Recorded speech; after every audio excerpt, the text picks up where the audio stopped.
वचन, प्यारा वचन, ईशो मसीह का प्यारा वचन, पाव को दीप को राह को रोशन, ये है मसीह का प्यारा वचन, ये है वचन। ईश्वर के धन्य नाम की महिमा हो। प्रभात मनन के सत्र 2163 में आप सभी का बहुत ही विनम्रता के साथ स्वागत करता हूँ। आइए आज के मनन के लिए हम पढ़ते हैं इब्रानी अध्याय 13 पद 9। नाना प्रकार के विचित्र उपदेशों से ना भरमाए जाओ, क्योंकि मन का अनुग्रह से दृढ़ रहना भला है, ना कि उन खाने की वस्तुओं से जिनसे काम रखने वालों को कुछ लाभ ना हुआ। कल के मनन की परिसमाप्ति पर मैं आपसे कहा था कि झूठी उपदेश के पीछे शैतान का प्रभाव है। अपना प्रिय शिष्य तीमुथियुस को जब वह इफिसुस में अगुवे के रूप में सेवा कर रहा था, प्रेरित पौलुस इस प्रकार लिखा, परंतु आत्मा स्पष्टता से कहता है कि आने वाले समयों में कितने लोग भरमाने वाली आत्माओं और दुष्टात्माओं की शिक्षाओं पर मन लगाकर विश्वास से बहक जाएंगे। पहला तीमुथियुस 4:1। उन दिनों में इफिसुस कलीसिया कई झूठी शिक्षाओं के चंगुल में फंसकर परमेश्वर के प्रेम से वंचित हो जा रही थी। देखिए यहाँ तीमुथियुस से पौलुस क्या कह रहा, वहां फैलने वाली झूठी शिक्षाओं को भरमाने वाली आत्माओं और दुष्टात्माओं की शिक्षाएं करके पौलुस कहता है। तीमुथियुस को भेजी गई अपनी दूसरी पत्री में 3:13 में इन झूठे शिक्षकों को पौलुस दुष्ट और बहकाने वाले बुलाता है। वचन का अध्ययन गंभीरता से करने वाले लोग ये समझ पाएंगे कि प्रभु जिन झूठे शिक्षकों के बारे में मत्ती 7:23 में ये कहा था कि मैंने तुमको कभी नहीं जाना है कुकर्म करने वालों, मेरे पास से चले जाओ, वे किसकी ताकत से अद्भुत तथा चमत्कार कार्यों को करते हुए लोगों को भ्रमित कर रहे थे। निश्चित तौर पर वे लोग दुष्टात्माओं की ताकत से ऐसे कर रहे थे, जबकि लोगों को भ्रमित करने के लिए वे लोग यीशु मसीह का नाम ले रहे थे। प्रभु उनसे कहते हैं कि मैं तुम्हें कभी नहीं जाना, हे कुकर्म करने वालों, मेरे पास से चले जाओ। वचन की सच्चाइयों से लोगों को दूर रखना और झूठी बातों से लोगों को भ्रमित करना आदि इन झूठी शिक्षकों का महत्वपूर्ण काम है।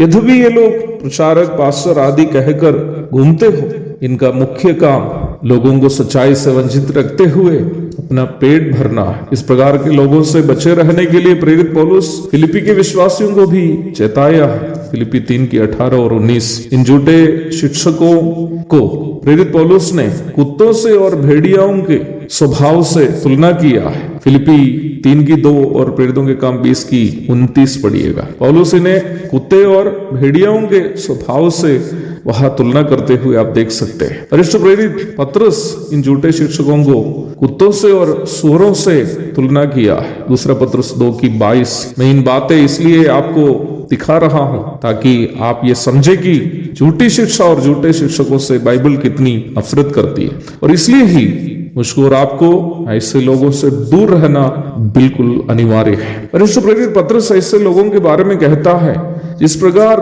उन लोगों में झूठे भविष्यद्वक्ता थे, अर्थात पुराना नियम के समय में, उसी प्रकार तुम में भी, अर्थात कलीसिया में, झूठे उपदेशक हों, जो नाश करने वाले पाखंड का उद्घाटन छिप छिप कर करेंगे और उस स्वामी का जिसने उन्हें मोल लिया है इनकार करेंगे और अपने आप को शीघ्र विनाश में डाल देंगे।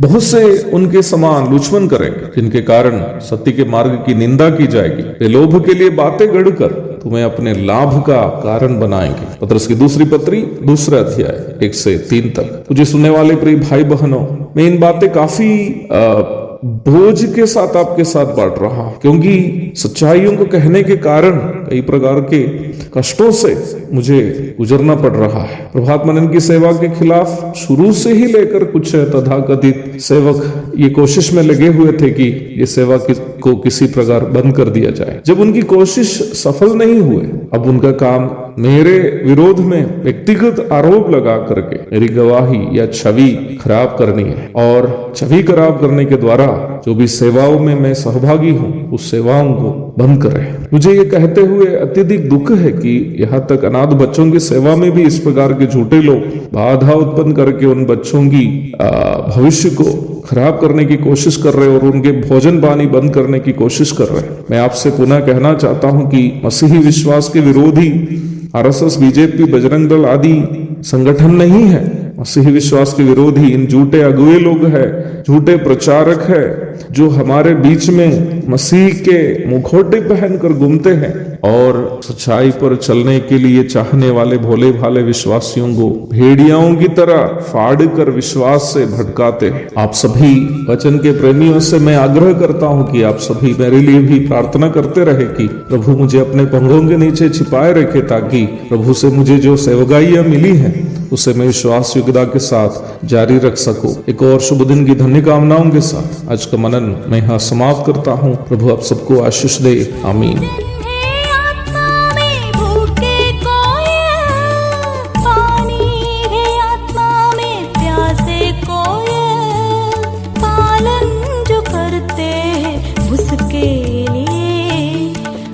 आशीष पाने का साधन है।